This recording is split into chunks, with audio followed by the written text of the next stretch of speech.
In a quiet neighborhood in Brooklyn, there lived an old man named Henry. Every morning, without fail, he would walk slowly to the end of his driveway and open his rusty mailbox. And every single day, it was empty. But still, he checked. Neighbors often watched him from their windows.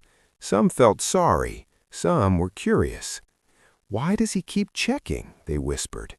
"There's never anything there." But what they didn't know was that Henry wasn't waiting for just any letter. He was waiting for one. Years ago, his son had left home after a big argument. Harsh words were said, words that neither of them could take back. His son had walked out the door and never returned. But before leaving, he said one thing: "Don't worry, I'll write to you someday." That someday never came. Days turned into months, months turned into years, but Henry kept checking the mailbox, every morning, every evening. Even when his hands started shaking, even when walking became difficult, still he checked. One cold winter morning, as snow lightly covered the ground, Henry walked out like always. His breath was heavy, his steps slower than ever. He opened the mailbox, and for the first time in years, there was something inside. A single envelope. His hands trembled as he picked it up. His heart raced like it hadn't in years. The handwriting, it looked familiar, very familiar.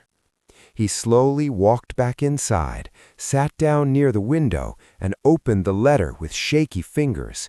Inside, it read, "I'm sorry. I should have come back sooner. I didn't know how to face you after what I said, but not a single day went by when I didn't think about you. If you're reading this, I'm finally coming home." Henry's eyes filled with tears. For a moment, he couldn't breathe. All those years, all that waiting, and finally his son was coming back. That evening, Henry didn't sit inside. He stood outside his house, waiting. Hours passed. The sun went down. The street lights turned on. And then, in the distance, a car stopped.